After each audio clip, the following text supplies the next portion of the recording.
the thing that is overarching in every industry that I've been in is relationships matter most. And it's about people, right? It doesn't matter if you're selling a widget or you're providing a service. If the relationship doesn't matter most, you're probably not going to get it to the place that you would like to have it. Every single individual has a story to tell, and they're great stories that need to be heard. I want every listener to know they have the ability to change the world.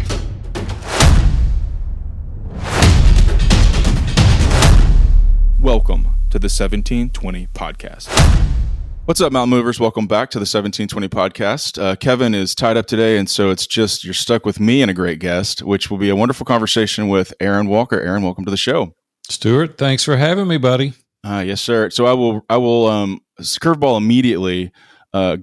Read the intro email to kind of set up who's Aaron Walker. A friend of the podcast, Jake Thompson, recommended that Aaron and Kevin and I connect, and he sent this email, which is it's a phenomenal intro, man. He says, Aaron is an insanely generous human, successful entrepreneur, and runs View from the Top coaching and men's group. I interviewed him on my show about the power of relationships, community, and connection. We talked business, marriage, and life, and I immediately thought it would be great for your audience. How about that for an intro, man? Wow. I need to send him $20 or something, right? So that's a paid promo right there, for sure. Yeah, I need to copy and paste that occasionally and use it. But, man, I don't know if I can meet those expectations. He set the bar pretty high, but I'm excited to be here with your listeners today. Well, let me give you the classic intro question for 1720 Podcast. Who's Aaron Walker? Yeah. Aaron Walker is a small business owner. This is my 44th year being an entrepreneur. God has blessed us with 14 businesses over the course of those 44 years.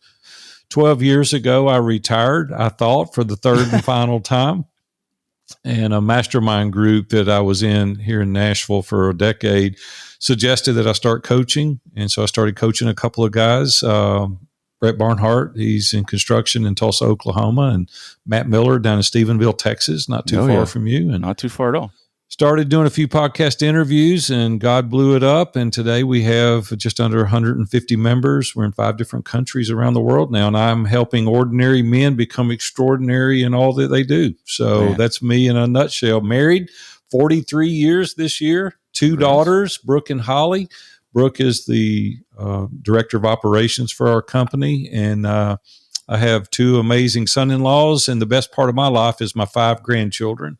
So life is really good. I'm really enjoying myself, and we're trying to encourage and help other men be successful in everything that they do.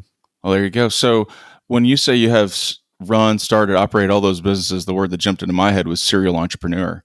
Which people might have a negative tag me with that, right? Yeah. I don't know if that's positive or negative. Yeah. Yeah, I think it's good because I like things that are different. We were in the construction business. Actually, I know you have a lot of listeners in that. We built high-end residence and small commercial for about 7 or 8 years and had a really good business. And I actually retired from there my third and final time. I was like, okay, I'm 50 now. I'm done. And that was 12 years ago. And so here I am still at it. My wife said, you're never going to quit working. Let me reverse engineer into that idea, though, of being a serial entrepreneur. What is it that got you into that space or thinking about that? Or did you grow up in an entrepreneurial home, or how did this happen? How did you get into all that? Yeah. I don't believe in coincidences, right? God's orchestrating everything. But at the end of the day, I got into being an entrepreneur, small business owner, because of the way I saw my dad working. I didn't want to work that hard. My dad was in the construction business. I was raised in the construction business, and it was very physical when my dad was in the construction. They dug the footing with a shovel, and they hammered the nails with a hammer. A lot of people don't even know what a hammer is anymore. They got all these nail guns, and I watched my dad do that. And I was raised, quite honestly, in a very poor environment. My dad only worked hard enough to make enough money to provide for the family. He wanted to hunt and fish every day. And I thought there's got to be a better way. And so, honestly, in high school, I decided that I was going to get out of school early. So I went to summer school and night school, graduated at the beginning of my junior year of high school. I worked every day from the time I was 13 until I was 18, got an opportunity to go in business for myself when I was 18 years old. I was a third partner in a retail establishment, and we worked for 9 years building a business that later I sold to a Fortune 500. And it was an opportunity that was the catalyst to give me other opportunities being an entrepreneur. And I liked the way that felt. We made a little bit of money and I got a chance to do some other cool stuff. And so it was kind of the catalyst that set me on the journey of being an entrepreneur. So across all those experiences, like what are the things that you like pull through them? Because there's probably some commonality around starting, operating, scaling, growing a business that you've learned, like this happens every time or something to this effect. What's the lesson? That's a great question, Stuart. Quite honestly, I'm a creator developer. I'm not a maintainer manager. Gotcha. And I really discovered that early on because the repetition of the same thing really bored me out of my mind. And so I was like, hey, I got to figure it out. Even when it was going good, I'd kind of blow it up and re-engineer it and do something different because it was boring to me. You know, I just go in, you get it making a certain amount of money. And I was like, I don't want to do that. And so that's the reason I've started, bought and sold so many companies is because once I get to a threshold, it's like this has lost its thing for me. And so the thing, back to your question though, the thing that is overarching in every industry that I've been in is relationships matter most. Oh, yeah, that's a good one. And it's about people, right? It doesn't matter if you're selling a widget or you're providing a service. If the relationship doesn't matter most, you're probably not going to get it to the place that you would like to have it. And so for me, it's focusing on the relationship. How did you figure out you were a creator developer, I think is what you said? Like, how did you figure that out? Or was that an accident or a test or an exam? Well, I was officially tasked with that after going to a counselor for a number of years, helping me understand who I am as an individual. I'm high D on the DISC profile, right? I'm a charger on the Enneagram, right? There's no quit in me. There's a lot of grit and determination and perseverance. And I'm not the sharpest tack in the box, but I'll outwork anybody, right? And so you got to stay with it consistently. And so I started going to a guy named Floyd Dawson here in Nashville. I live in Nashville, Tennessee, trying to understand really who I am and what motivates me. And what I found out through that process, there were some father wounds. You know, my dad was a good man, but there was some alcoholism involved and there was more work than should have been. And there was this innate desire within me to succeed. Mm-hmm. I didn't want to be poor. I wanted to make some money. I wanted a better life for myself and for my wife and for my kids. And so once I uncovered what it was that I was trying to accomplish through that exercise, he told me, he said, you're a creator developer. He said, I just see it in your persona. I see it in the development of the businesses that you've started. And once it reached this plateau, you get extremely bored with things. And he brought my wife into some of the counseling sessions. And he said, even as his wife, you need to be conscious of this because he doesn't like things the same all the time. You know, it doesn't matter what it is. I don't like the same things the same way. The redundancy gets very boring. And so out of that discovery, and I'm a firm believer in coaches. I'm a firm believer in counselors, psychologists, education. I'm an avid reader. And you don't wake up through osmosis smarter. That's right. So I was in a mastermind group, just to give you a little backstory, and this will help you understand just a little bit more. I was given the opportunity to do some advertising on a new radio show that was here in Nashville back 30 years ago. And the guy came up to me and he said, hey, I'll give you advertising if you'll try me. I'm just starting this radio show here in Nashville. And I said, nobody's ever even heard of you. Like, why would I advertise on your show? And he said, well, just give me a try. You can't lose anything if it's free. And I said, well, you got a good point there. So right.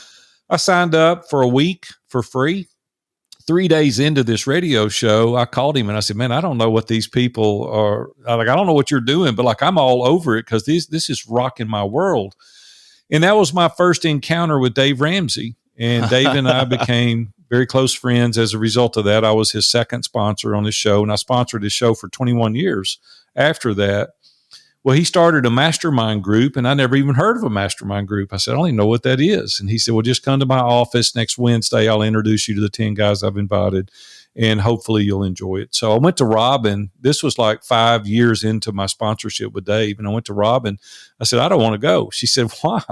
And I said, you know how Dave is. He's all up in your face. He's going to be all in my business. He's going to be asking me hard questions. He's going to find out we got real estate debt, and I don't want him to know that. And she started laughing. So I go to the group, meet the people, and I'm really quiet. I'm like a church mouse over in the corner for about 3 months. Then they started opening up, sharing business concerns. They were sharing relationship problems. They were sharing kids that, some of the guys had that were promiscuous, and some other people had alcohol issues. And I went home one day from that Wednesday meeting. I was laughing. Robin goes, "What are you laughing about?" I said, "Robin, they're more screwed up than I am." I said, "I think I have found my people." And so we met for the next dozen years every Wednesday morning in Dave's office. And Stuart, it changed my life. And here's the reason, is it presented an opportunity for me to be vulnerable and transparent with people that I could trust. Man, that's great. And great. so that's why God's laid on my heart over the past 10 years to start our own Iron Sharpens Iron Mastermind. And we have huge vulnerability, transparency, and authenticity. And it just changes the way you do life and business. Man, I'm going to give you, on a scale of 1 to 10, 10 being the best, a 10 for telling that story, because I was on the bait. And then it was Dave Ramsey. That was perfect. That was a well told story, and coming to an awesome ending there with like the idea that you got to find your people that you can trust. You've got to find them. We talk about the lot here. Find your tribe is one of the things Kevin says all the time. Find your tribe, because you need people you can trust, who can call you to accountability, who can say, "Man, this is, I know you. I've known you for a dozen years. This is out of character. What you're doing is not right," or whatever. Right? The idea of just being completely transparent and open to it.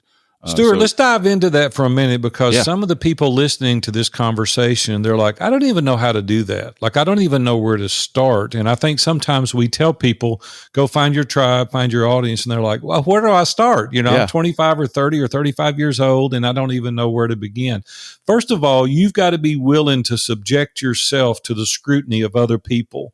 And you've got to do this slowly. If I could go through this just for a moment. Yeah, please. I think you've got to find some competent, capable people to the best of your knowledge and spend some time with them, going to breakfast, hanging out, doing a study together, reading books together. And you do not want to go in that group and air all your dirty laundry right out of the gate. That would be a horrible mistake, because people earn your trust. And once they earn your trust, then you can dole out a little more. You can get a little more intimate, get a little bit more personal. But if later you hear about it down at the bank, or you hear about it at the community center, you're like, I don't know about that guy. And so what you want to do is experiment, right? You want to just give them little bits and pieces to see how they respond, how they react. And it took months for me to gain that level of trust with those guys in the Eagles, is what the name of the group, if anyone's ever heard of Dave's group, is called the Eagles. And now we've built this, over decades, these relationships. We were just together last week. Dave invited us up to see, he has a new conference center. And so we went up, ate lunch, and went over and looked at the new conference center that he built. And it was like we picked up where we left off. Right. And it's because we met for so long and we knew each other so intimately. So another example of the reason why you want to do this, I'll just tell you right out of the gate, I set this guy up, and I did it on purpose, but it's for an example here for your show today. I get called a lot to go have coffee and breakfast and lunch, because Nashville is a destination city. So people are always coming to Nashville. And so people that follow us and what we do, I'm always getting calls. Well, there was one particular guy that called, and he said, "Hey, would you like to have coffee?" I said, "Yeah, there's this Starbucks not far from me. I'll meet you up there at 8:00. So I went up there at 8:00 and sat down and talked to him. And we chit-chatted, exchanged pleasantries for a few moments. And I said, "Hey, I want to ask you a question." And Stuart, I'm embarrassed to admit this publicly, but I did. I just set this guy up. And he said, "Yeah." I said, "Robin and I are thinking about buying a condo down in Fort Lauderdale or West Palm Beach. My granddaughter goes to school down there." And I said, "What do you think about that?" He said, "Well, tell me more about it." So I told him a little bit more about it. And he said, "Yeah, Big A." Everybody calls me Big A. He said, "Yeah, Big A, I think you should buy that condo." And I said, "Why do you think I should buy that condo?" He said, "Well, you've owned all these businesses, and you said that you and Robin are getting near retirement age, and you think you want to go down there because it's getting cold in Nashville in the winter, and I think you should." And I said, "This condo is $1 million." And he goes, "Well, you've owned all these businesses, and I'm sure you can afford it." I said, "Can we hit pause for a minute?" He goes, "Yeah." I said, "First of all, you've never met Robin. You don't know anything about my personal vision. You don't know anything about my mission. You don't know anything about my children or my grandchildren. You don't know about the aspirations that I have for my retirement years, and you sure don't know anything about my finances. And he said, no, I don't. I said, you really can't help me make this decision, can you? And he said, no, I really can't. Stuart, we laugh, but we do that every day. We go to people and ask them these ridiculous questions, and they have no context. They have no idea if they can help you make that decision or not. Yet we go and take their advice and we implement, and we fail miserably. Right. That's the reason we need trusted advisors. We need people that know who our family is, knows our superpowers, our kryptonite, our blind spots, our financial wherewithal, our aspirations, our vision, our mission in life. And if they don't know those answers, don't ask those people questions, because they can't help you. That's why we have masterminds. Well, and a couple of really like poignant ideas in there. The one that jumps out the most to me is the idea that you have to be making that investment. The relationship didn't happen at Starbucks, and it wouldn't have happened of a month of hanging out at Starbucks, or even 6 or 9, or maybe even a year of hanging out at Starbucks. You ask that question of someone you've been hanging out with for years and years. That's different. And only then can they know deep inside what motivates you, changes you, how your decision matrix, all that stuff. You can't know it from those things. And so how do you... Isn't it funny though? We make decisions in a vacuum. Oh yeah. See, isolation is the enemy of excellence. So and if you really want to excel in life, you have to be in community. You have to get around people on a regular basis, not once a month, not once every 6 months, regularly. Our groups meet every week at the same time with the same people, month after month, year after year. And now they go in, they share what they're working on, and they get answers back, and they can go and implement that because they have full context of the position that they're currently in. That's why it's been the catalyst for my success. As I was doing my Google research for today, one of the things I highlighted was the idea that the enemy of excellence is isolation, because I wanted to come back to that as much as you would let us pick at it a little bit, because the question I really want to ask is, and I think I know the answer, but from where do you derive that idea? Experience, business? Yeah, well, so the first 20 years in business for myself, I came from a very prideful, arrogant background. My dad was a good man, honesty, integrity, character. He was solid as a rock. He shook your hand on a deal, it was done. But as far as being vulnerable and transparent, never in a million years. My dad would have been 95 years old if he was still alive today. He was raised in an era where you pull yourself up by your bootstraps, you go out there, you don't tell another soul one thing, you never are vulnerable, you're never transparent. And my dad struggled his whole life as a result of not surrounding himself with people that really cared about him. And so the first 20 years in business for me, the first 5 or 6 businesses that I had, I did it alone. And I struggled really bad. It was like, I don't know. I was like, I don't know what I should do in this situation, but I guess I'll go do this. Mm-hmm. And listeners are hearing me right now. You're doing the same thing. Right. You're out there right now because you're too arrogant and prideful. You don't want people to know that you're struggling in areas that we all struggle. I've been married 43 years. I still have challenges with my wife. There's situations in our business where I still struggle financially because there's cash flow problems, right? COVID hit. Right. Let's talk about what happened to cash flow during COVID. Nobody saw that coming. I had to make decisions hourly, not monthly, not annually, hourly. And I had to have people, thank God I had people around me that knew our situation that could give me good advice. Like, where do you go to when you have to make these tough decisions with your marriage? We'll say you've been married 10 years and you've got a little boy that's misbehaving. Like, I don't know, like you're like, where do I go?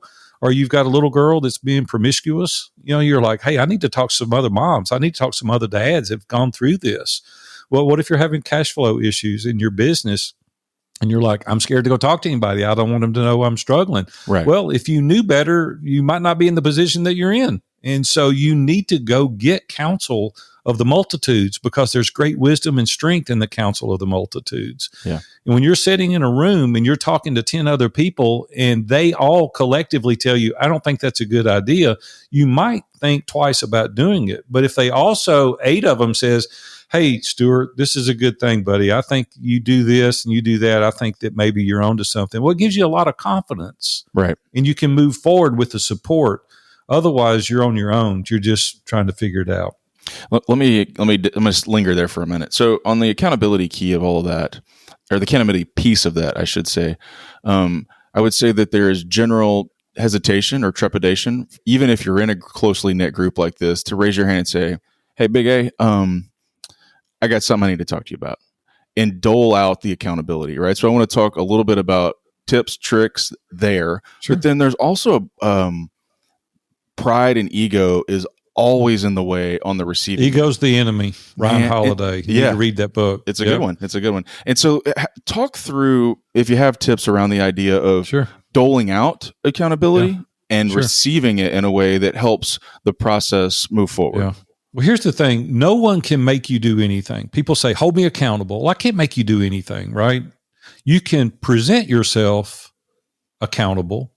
You can go to someone and say, hey, I need to be held accountable to X. Like, here's the thing. I hate working out. Like, I loathe exercise. I've never enjoyed it. I wasn't athletic.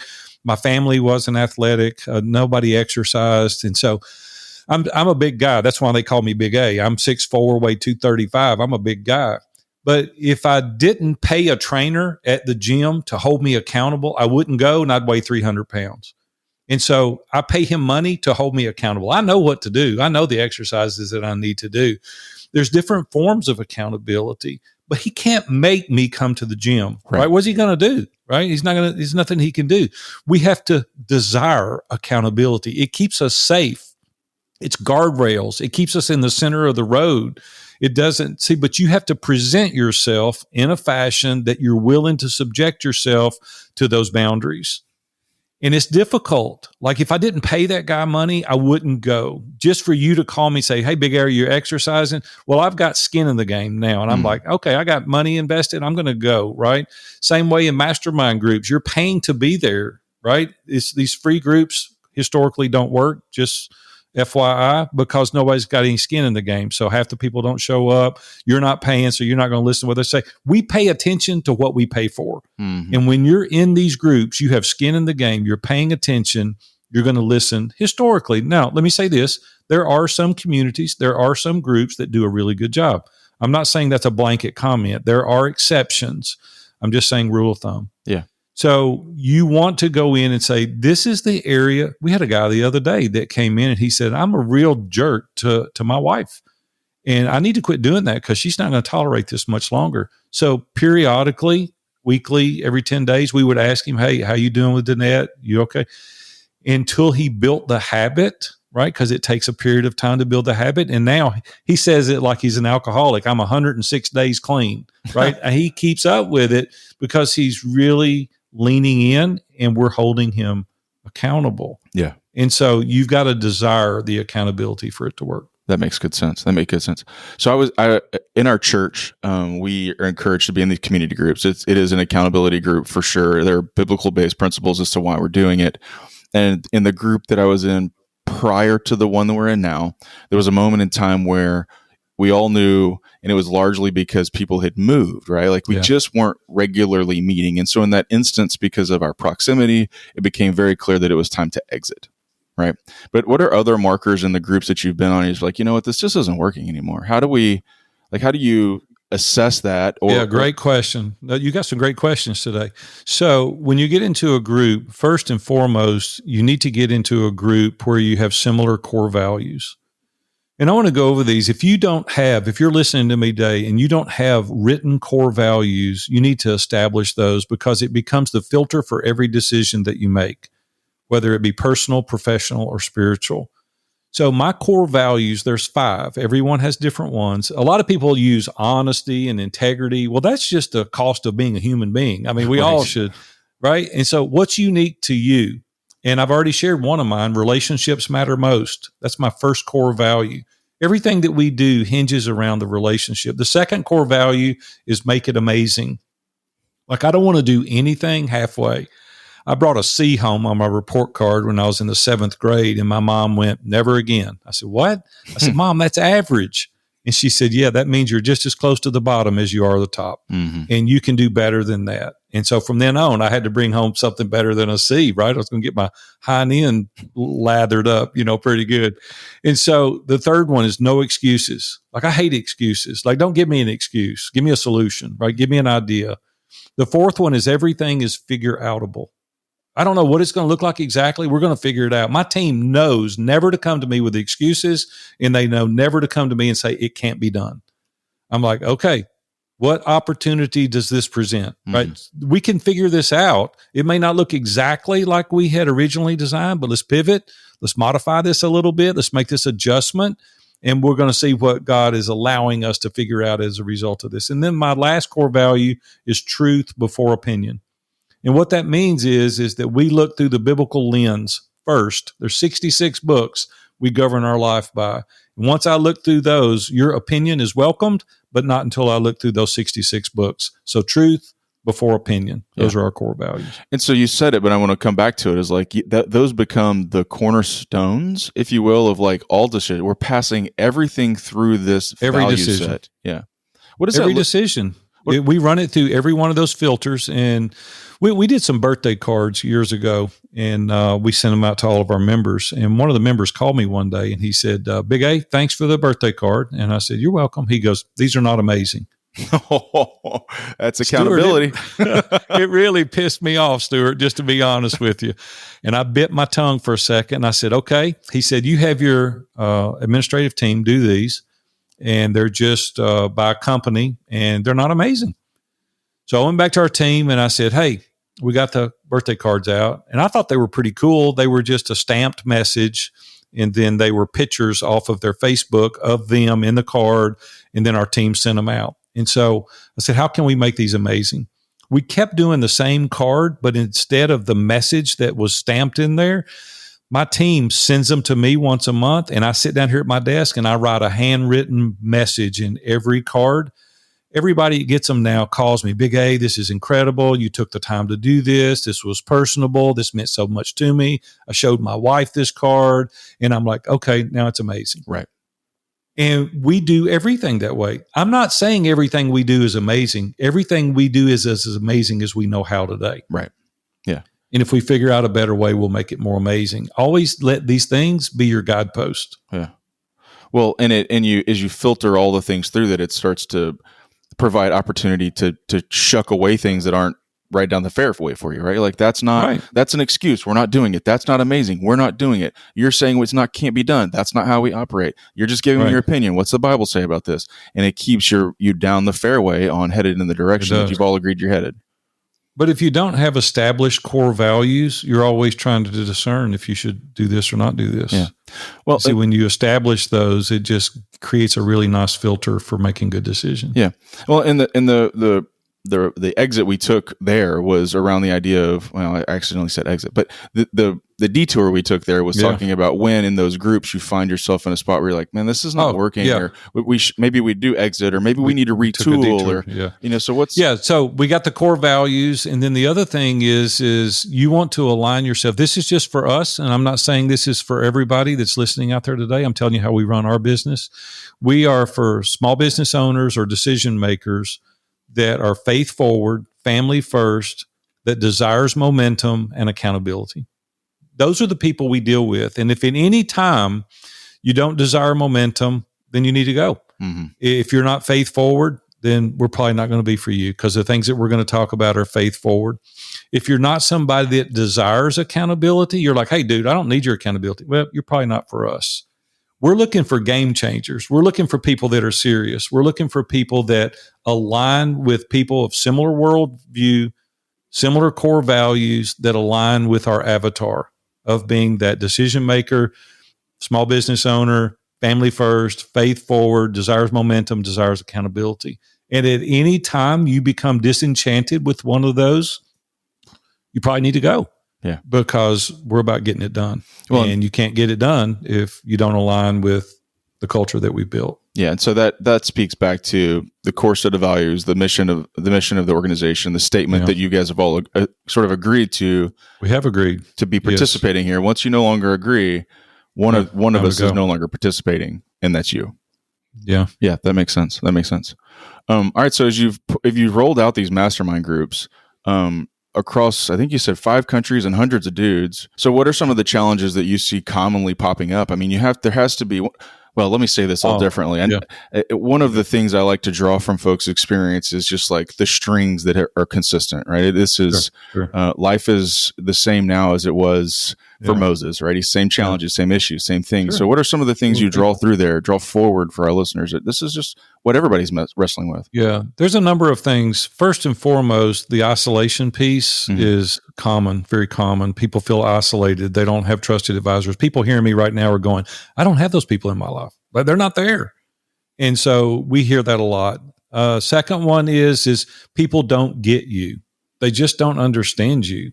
Right? You may be an anomaly. You may be an entrepreneur that thinks outside the box, or like people just say, they don't understand me. They weren't raised in my household. They don't have the filters that I've got. They don't have the life experiences that I've had.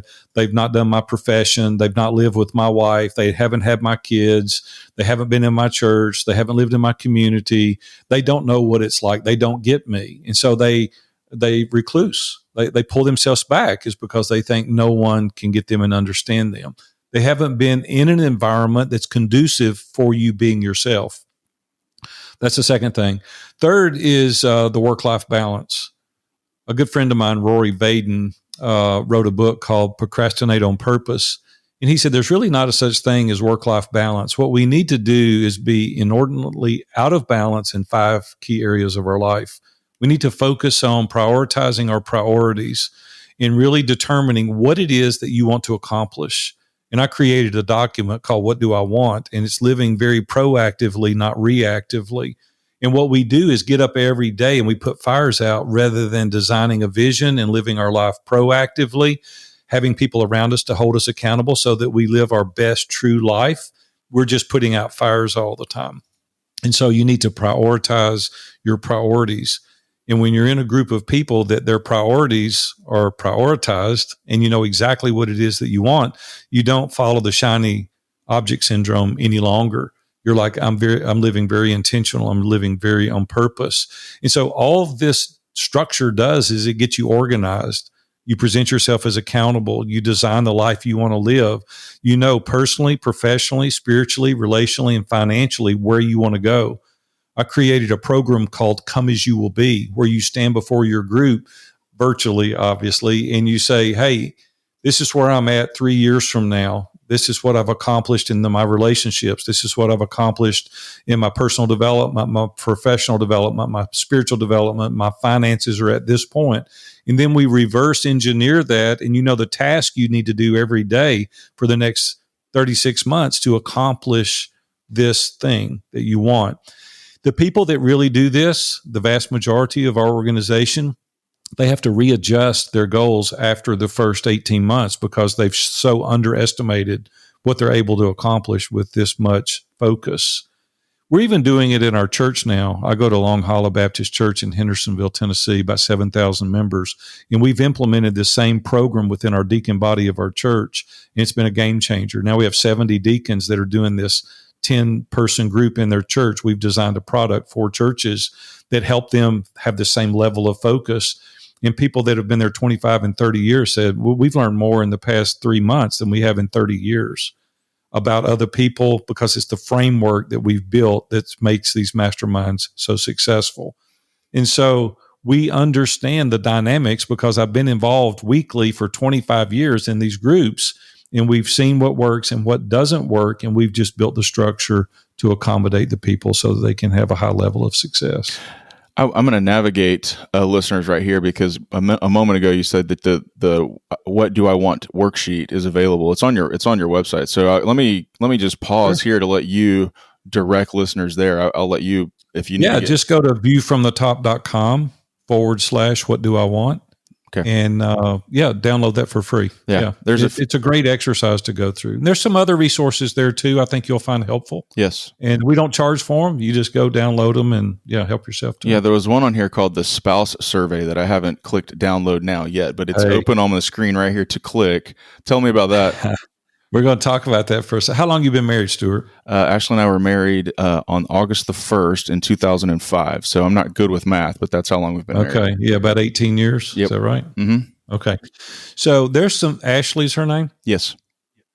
There's some things that you would like to know that Ashley is thinking, but you're too scared to ask her. And I've created a document that allows them to answer questions that you're too afraid to ask. Okay. And it really creates a great conversation piece for a date night. You ask her very specific, very pointed questions, and she does you that way and you do her that way. And then there's things that she wants you to do that she's being polite, that she wishes you would do, but she probably doesn't ask you. And then there's other very in-depth questions on that survey. And our church adopted that, and they're using it in some of their staff retreats now among the ministers to do these exercises with their spouse. And it just helps you really understand. Don't you want to know? I mean, like, really, don't you want to know so you can fix it, you can be better, so you can serve her well? But it's a conversation that's hard to start. But when you have a document that's prompting you with these questions, it makes it a natural to be able to answer, and not in an argumentative setting at all, but in a way that, hey, I want to be prepared to serve you well. And so these are some things. And I kind of came up with this because I went years and didn't ask Robin some questions, and she didn't ask me some questions or gave me some insight that would have been beneficial had I known first couple of years of our marriage. And we missed out on some great opportunities to be able to serve each other. Mm-hmm. And so that's why I created the spouse survey. Well, so let me double back on this, because a few weeks, probably months ago, you know how time flies. At church, we were talking, the sermon rather was about something related to marriage. And the pastor was talking about how he basically makes note cards just so he makes sure he has things to talk about with his wife on date night, right? And just kind of holds on to them just so he didn't have that awkward, we've been married for 20 years. What are we supposed to talk about? So the idea of the spouse survey providing some framework for date night, it's a great hot tip there. Like if you're thinking I'm that guy who doesn't know what to say, like go down. I haven't hit download yet, but it's on there to go do. So if listeners out there are like, man, I struggle with that too. That's a great tip right there. Go do it. Find something to talk about. I think it'll be helpful. Here's the thing, too, even in our marriages, Stuart. I mean, don't you want to be authentic and genuine with your spouse? I mean, life is too short, right? We never know if we're promised tomorrow or not, right? We don't know. And man, don't you want it to be good? Don't you want it to be genuine and authentic and solid? And like I said, we've had our ups and downs in our marriage. I'm not going to sit here and pretend like I've had it all figured out, because I hadn't. But we've taken what little bit of wisdom that God's been able to give me and put it in documents and apply it to these masterminds so that I can help other people dodge some of these landmines that I've had to go through over the course of my life. And so it's really fun to be able to share some of these things, and we see people get on a real good trajectory because of it. Yeah, that's a great tip. Other resources as I click through the website. You guys have a podcast too. I think you said before we jumped on, and I'll brag for you so you don't have to. I think you said you stopped counting at 3,000 podcast appearances. Yeah, I've been a guest. Yeah, we did about a year ago. We quit counting, but it's over 3,000. And I say that with great humility. I don't mean that to boast at all, but I love to share our story, and I want to help other men accomplish their goals and dreams.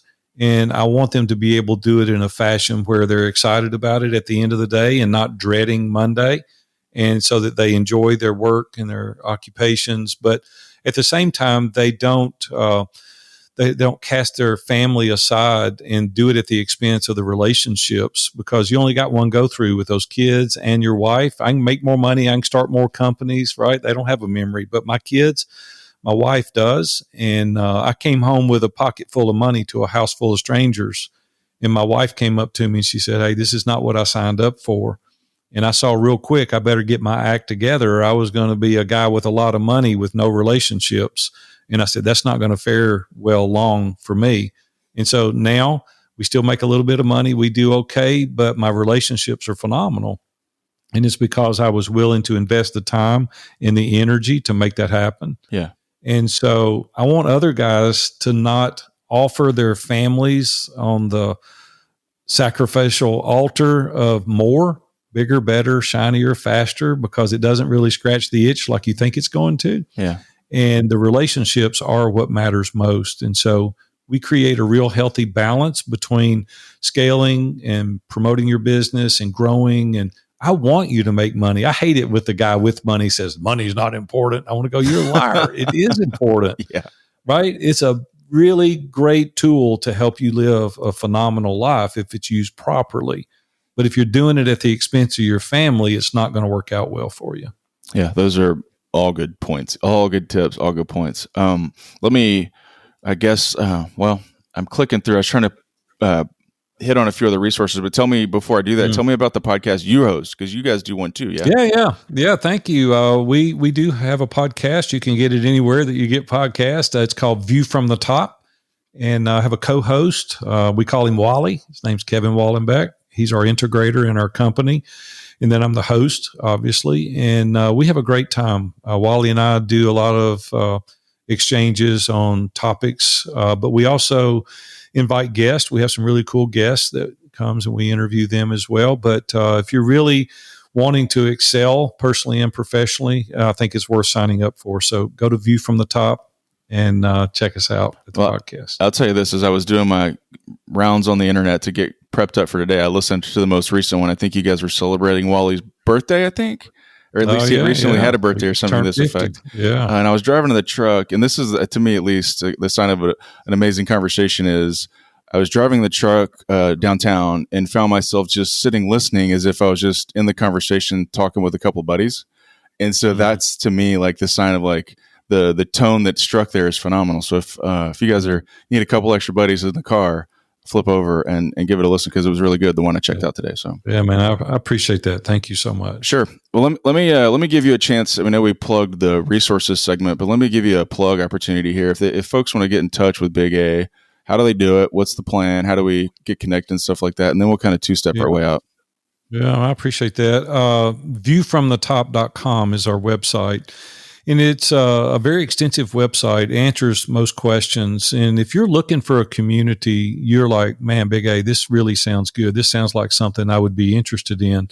On our website, there's an application that you can fill out. This doesn't commit you. We're not asking for anything with the application. It's just an opportunity to spend about 45 minutes with me. And I kind of hear your heart. I kind of understand what it is you're trying to accomplish. Sure, we're a paid mastermind group, so you have to be fully conscious of the fact it's not free, right? And we provide a very high level service, and we even do, some live events. And so it's a phenomenal organization. You know what's cool? We just had a live event here in Nashville, and 92% of all of our members came from 5 different countries. That's great. Yeah. They wouldn't do that if they weren't receiving value. And then we've got guys that have been in 5, 6, 7, 8, 9, 10 years meeting in these groups perpetually because their life keeps evolving. They keep changing. They keep growing. And there's always something new, right? We're all confronted with different things at different times. For the first time, I've got a granddaughter that's our second year in college. Well, I've never been a grandfather to a girl that's in college. And so I'm having to learn constantly, and I need other people around me to help me, right? And so we're all at different phases in life. We all have different challenges. We've all had different experiences, but this is with a group of people, commonalities, similar worldviews, similar core values that can help you propel you to that next level. So I would say go to that, viewfromthetop.com, fill out the application, and let's have a genuine conversation. Never any strong arming, never any pressure. If you're a good fit, great. If you're not a good fit, we can direct you, send you to some coaching or give you other resources. We're very generous, and so we don't mind sharing and giving. So reach out to us. We'd love to talk to you. Oh, that's consistent with the rec from Jake. Very generous. So I believe that in complete earnest that that's a great opportunity for folks. If you're looking like we started out, if you need that community, you need those folks, and you're just thinking like, I'm sitting in isolation and I don't know where to start. Well, there you go. That's a great opportunity. So. Yeah, thank you. I appreciate it, Stuart. I gave you the preview before we started recording, but the way we typically end these things is with what we call two-step out, a book and one big thing. So a good book that I just finished was Who, Not How. Okay. Dan Sullivan wrote that book, and it's a great book. And so I would check out Who, Not How. I'm guessing the premise, just based on the title, is the idea that the relationships and the people are what matters the most and what matters first.